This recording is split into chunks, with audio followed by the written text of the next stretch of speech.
Baik, Assalamualaikum warahmatullahi wabarakatuh. Perkenalkan saya Asdiananda yang akan memandu dalam diskusi kami, yaitu kami dari kelompok 4 akan menjelaskan tentang Jewawut. Untuk selanjutnya,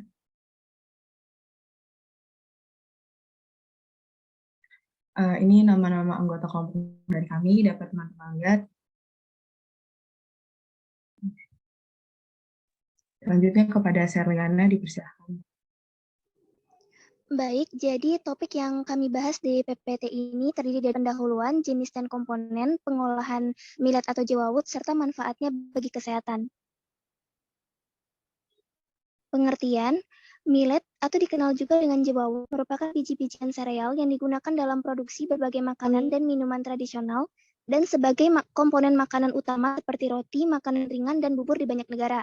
Biji-bijian dan produk millet sekarang menerima minat besar dari para peneliti ilmuwan makanan dan ahli gizi karena potensi manfaat kesehatan dan kontribusinya terhadap ketahanan pangan nasional. Millet terdiri dari beberapa jenis, di antaranya Foxtail millet, finger millet, pearl millet, little millet, rosso millet, dan kodo millet.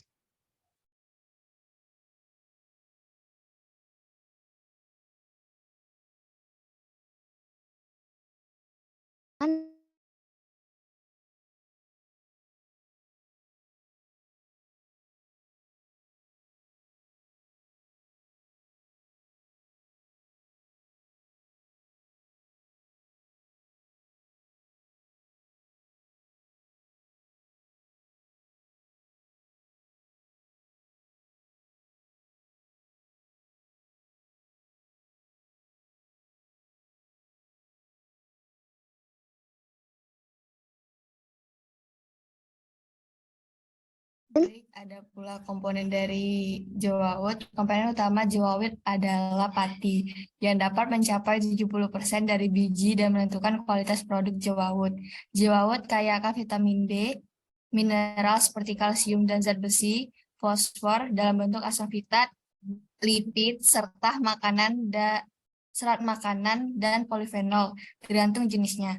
Jewawut tidak mengandung gluten. Maka dari itu, jewawut dapat membantu penderita penyakit celiak atau gangguan pencernaan. Baiklah, adapun pengolahannya, jewawut millet dapat diolah atau dikembangkan seperti 1, ekstrak pati menjadi tepung, 2, penambahan nutrisi seperti protein, lalu ada manfaat bagi kesehatan, yaitu seperti mengurangi tekanan darah, penyakit jantung, dan kolesterol sebagai pemasok curah gastrointestinal.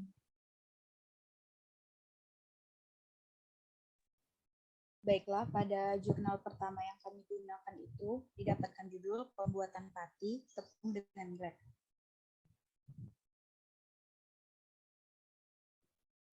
Adapun jenis dan komponen millet yang digunakan itu yang pertama foxtail millet, di mana foxtail millet ini mengandung protein, lemak, karbohidrat, serat, kadar abu, gula, serta sumber fitokimia, makronutrien dan antioksidan yang kaya seperti asam fenolik dan flavonoid terindikasi, juga vitamin terutama niacin, B6 dan folasin, kalsium, besi, kalium, magnesium, dan seng.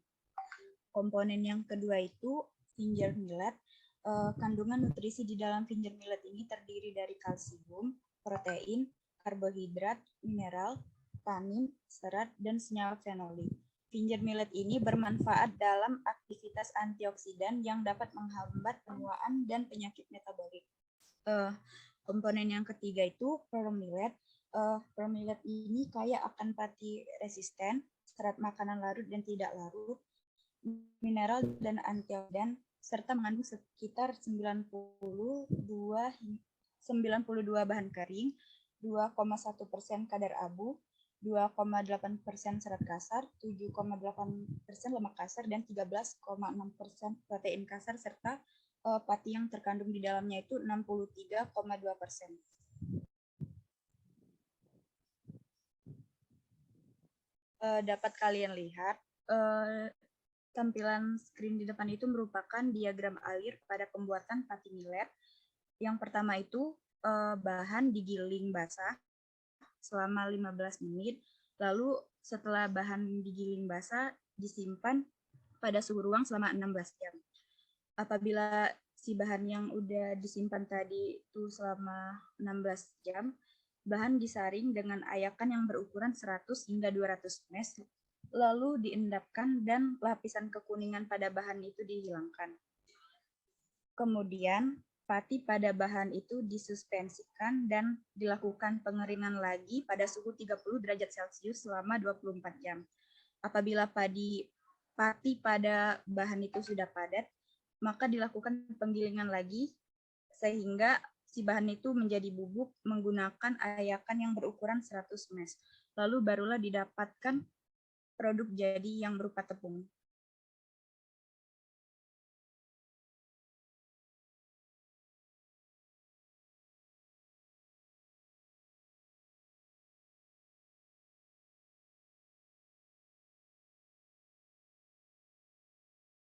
Baiklah, pada tabel hasil ini dapat kalian lihat bahwa di sini bahan yang digunakan itu ada 3. Yang pertama itu pearl, yang kedua finger, dan yang ketiga itu foxtail, di mana parameter yang diteliti pada ketiga bahan ini sama. Lalu temperatur yang digunakan itu ada 5. Yang pertama itu 50 derajat Celcius, 60 derajat Celcius, 70 derajat Celcius, 80 derajat Celcius, dan yang terakhir itu 90 derajat.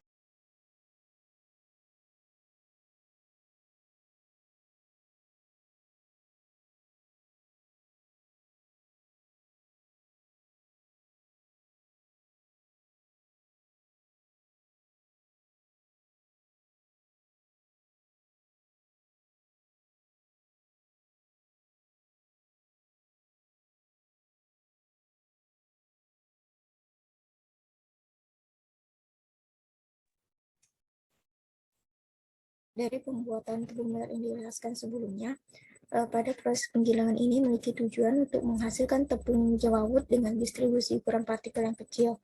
Selanjutnya dilakukan penyaringan untuk menghasilkan ukuran partikel yang sama.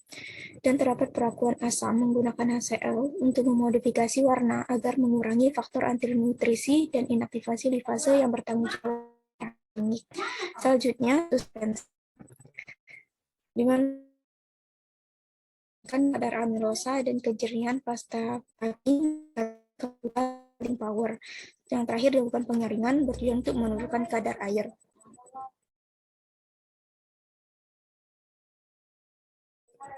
Dari proses sebelumnya saya sebutkan, terdapat alternatif lain dari pengolahan millet. Pengolahan ini dapat dilakukan dengan dekortikasi untuk menghasilkan biji yang berwarna terang dengan volatilitas, rasa, dan tekstur yang lebih baik. Dan juga dapat dilakukan pemanggangan, juga blanching untuk memodifikasi warna agar mengurangi faktor antinutrisi dan mendorong inaktivasi lipase yang bertanggung jawab terhadap bau tenyik. Selain itu dapat juga dengan pemrosesan ekstruksi atau juga popping yang merupakan proses termofilik dengan memasak dan meletuskan jawawut. Selain proses termofisi juga terdapat proses biologis, yaitu perkecambahan dan juga fermentasi. Dengan perkecambahan ini terdapat 3 tahap umum, di mana terdapat perendaman, kecambahan, dan pengeringan. Dan sedangkan fermentasi ini dilakukan meningkatkan kontrol proses dan standarisasi produk akhir.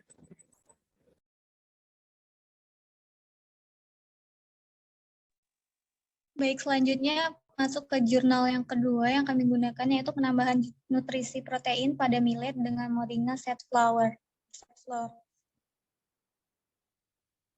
Berikut adalah diagram alir penambahan nutrisi protein pada millet dengan moringa set flour. Yang pertama itu adalah millet yang disortasi, kemudian digiling dengan blender dan mortar, kemudian masuk ke tahap penyaringan tepung dengan saringan 0,4 mm, kemudian masuk ke tahap penghilangan lemak, di mana di sini menggunakan pelarut aseton dengan perbandingan 1:5.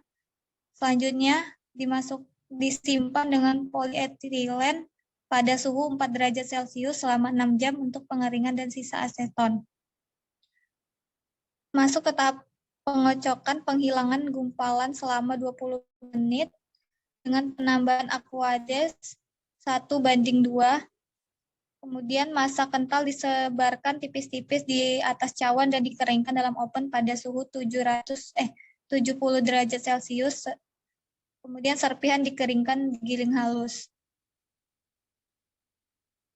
Tahap selanjutnya serpihan yang telah kering yang digiling halus, difermentasi, dan diinkubasi pada suhu 37 derajat Celcius selama 0,8 dan 16 jam dengan perbandingan air suling 1:2, yaitu 250/500 mili. Kemudian tahap pengeringan dalam mesin pengering beku. Lanjut proses pemasakan, memasak adonan fermentasi selama 10 menit. Kemudian adonan didinginkan dan dikeringkan dalam pengering beku. Hasil diuji dengan pengujian cerna in vitro dengan metode Keldal, pengujian komposisi skor asam amino pada sampel hidrolisat menggunakan alat analisis asam amino, dan yang terakhir analisa hasil dengan ANOVA uji Duncan signifikan V.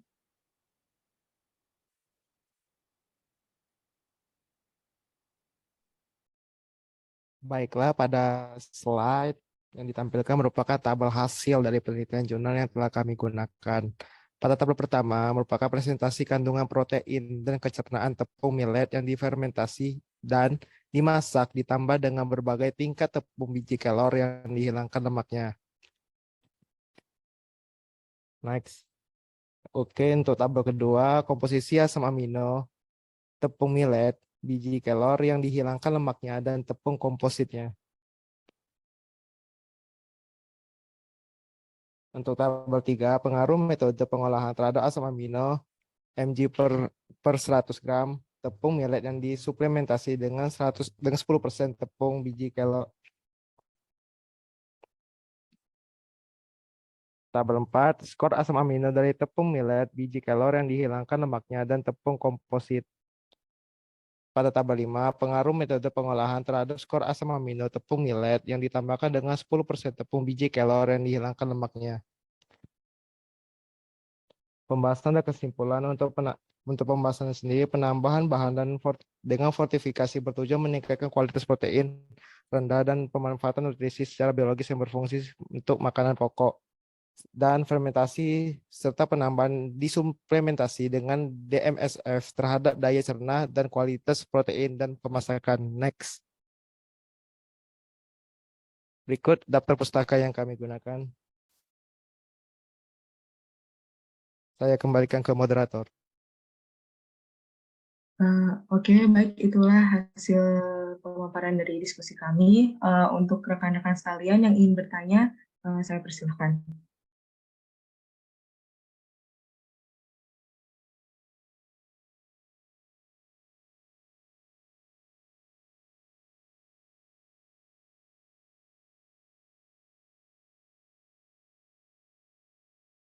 Baik, langsung saja untuk yang pertama, Saudari Indira. Baik, terima kasih atas kesempatannya. Saya Indira, izin bertanya pada kelompok 4. Jadi pada PPT kalian di bagian pengolahan dari jurnal 1 itu terdapat pada poin kedua, yaitu penambahan nutrisi protein. Pertanyaan saya, apa manfaat dari penambahan nutrisi protein pada tepung millet? Terima kasih.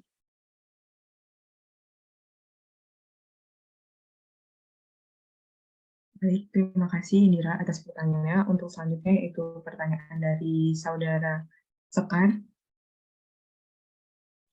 Baik, terima kasih atas kesempatannya. Di sini saya akan bertanya, apa karakteristik fisik dari tepung jawawut?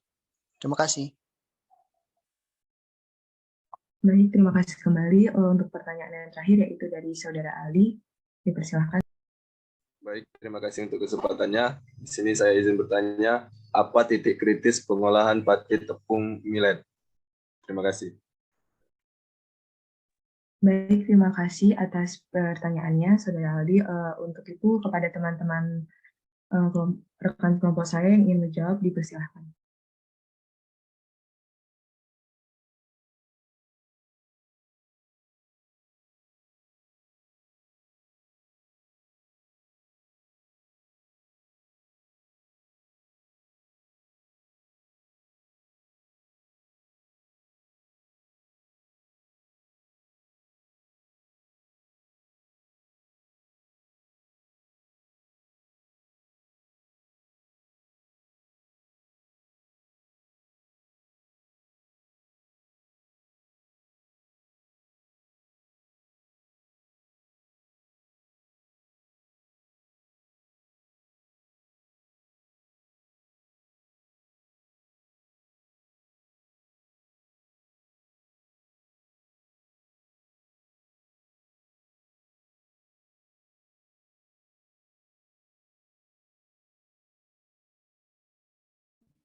Baiklah, di sini saya izin menjawab pertanyaan dari Sekar. Jadi tepung pati millet itu memiliki ciri khas dengan karakteristik seperti warnanya itu kuning putih, teksturnya itu halus, kandungan amilosanya tinggi, dan kandungan amilopektinnya itu rendah. Kepada saudara Sekar, apakah dapat dipahami?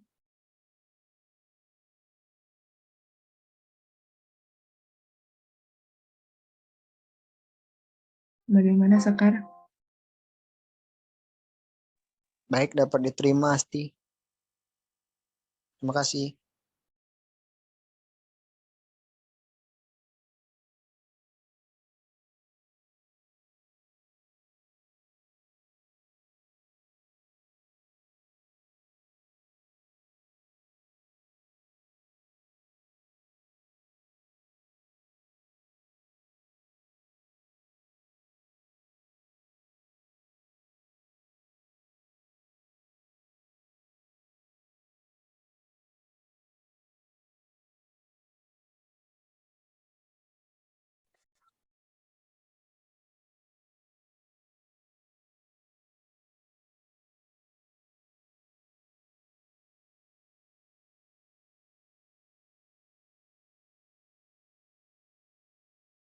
Sekar,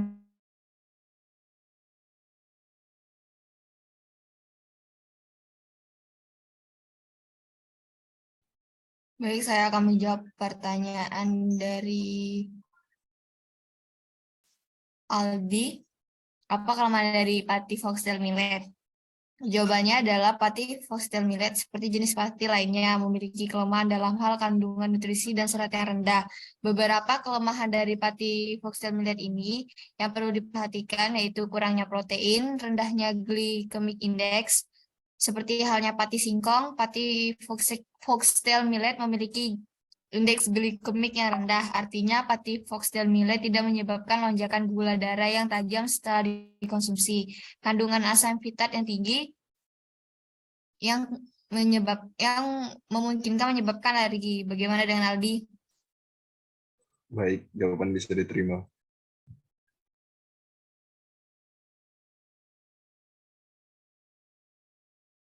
Baik, saya akan